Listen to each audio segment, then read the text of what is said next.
సినీ రంగంలో ఓ సంచలనంగా మారిన మెగాస్టార్ చిరంజీవి కుటుంబానికి చెందిన power star Pawan Kalyan Veeramallu cinema రిలీజ్పై కుట్ర పన్నిన వారిని ఉపేక్షించేది లేదంటూ పెందుర్తి ఎమ్మెల్యే పంచకర్ల రమేష్ బాబు ఆగ్రహం వ్యక్తం చేశారు. సోమవారం సభవరం వచ్చిన ఆయన మీడియాతో మాట్లాడుతూ పవర్ స్టార్ పవన్ కళ్యాణ్ సినీ రంగంలో అంచెలంచెలుగా ఎదగడంతో పాటు తన సినీ పారితోషికం సొమ్మును కూడా నిరుపేదలకు ఇచ్చి ఆదుకుంటున్నారని గుర్తు చేశారు. అలాంటి వ్యక్తి సినిమాను దెబ్బతీసేందుకు కుట్ర పన్నటం క్షమించరాని నేరమని అభిప్రాయపడ్డారు. సినీ రంగంలో నలుగురు ప్రముఖులు పన్నిన కుట్రపై సినిమాటోగ్రఫీ మంత్రి కందుల దుర్గేష్ హోంశాఖతో దర్యాప్తు చేస్తున్నారని అన్నారు. ఖచ్చితంగా దర్యాప్తులో కుట్రదారులను బయటపెడతామని, వారిపై చర్యలు తప్పవని హెచ్చరించారు.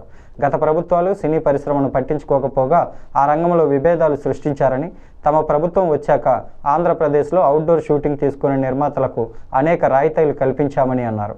ఇప్పటికీ కూడా విశాఖపట్నం పరిసరాల్లో షూటింగులు జరుపుకునే వారికి రాష్ట్ర ప్రభుత్వం సినిమాటోగ్రఫీ శాఖ అనేక సబ్సిడీలు ప్రకటించిందని గుర్తు చేశారు.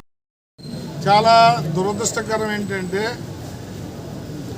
ఒక సినిమా హీరో మెగా ఫ్యామిలీ నుంచి వచ్చి సినీ పరిశ్రమను అంతా కూడా సినీ పరిశ్రమకు ఉపయోగపడి సినీ పరిశ్రమ వల్ల లబ్ధి పొంది ఆ కృతజ్ఞతాభావంతో సినీ పరిశ్రమ ఏదైనా చేయాలన్న తపనతో ఉప ముఖ్యమంత్రి అయినప్పటి నుంచి కూడా పవన్ కళ్యాణ్ గారు పరిశ్రమ రండి, ఒకసారి ముఖ్యమంత్రి గారిని కలవండి, మీ సమస్యలు ఏమైనా ఉంటే నాకు కూడా అవగాహన ఉంది కాబట్టి మీ సమస్యలు నా సమస్యగా బుద్ధాన్ని వేసుకుంటానని వారు చెప్పినప్పటికీ కూడా కలవకుండా అధ్వాన్నంగా గత 5 సంవత్సరాల్లో అంతకుముందు కానీ ఇప్పుడు ఈ సంవత్సరంలో కానీ గతంలో మేము ఓ 30 సంవత్సరాల క్రితం వెనక్కి వెళ్తే రాష్ట్రంలో థియేటర్లన్నీ కూడా నలుగురు చేతుల్లో కబంధాస్తాల్లో పెట్టుకుని మీరు డిక్టేట్ చేస్తానంటే ప్రభుత్వం చూస్తూ ఊరుకుంటుందా అని చెప్పి నేను అడుగుతా ఉన్నా. మీకేమన్నా పరిశ్రమ పట్ల చిత్తశుద్ధి ఉన్న, పరిశ్రమలో పనిచేసే కార్మికులు బాగోగులు మీకు పట్టిన, మీరు అర్జెంటుగా ముఖ్యమంత్రి ఉప ముఖ్యమంత్రి గారితో కూర్చోండి, పరిశ్రమకు కావాల్సిన మేళ్లు చేయించుకోండి.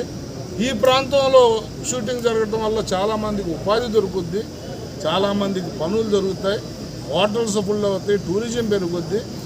ఆంధ్ర ప్రేక్షకులు కావాలి కానీ ఆంధ్రాలో సినిమాలు మాత్రం మీరు తీయమంటే కుదరదు. దయచేసి నేను డిమాండ్ చేస్తూ ఉన్నా, ఏదైతే ముగ్గురు కలిపి పరిశ్రమ శాసిద్దాం అనుకుంటున్నారో, థియేటర్లు శాసిద్దాం అనుకుంటున్నారో వాళ్ళ ఆటలు సాగు. ఎవరెవరి పేరు మీద థియేటర్లు ఉన్నాయి, ఎలా కబ్జా చేశారు, ఏ ఫెసిలిటీస్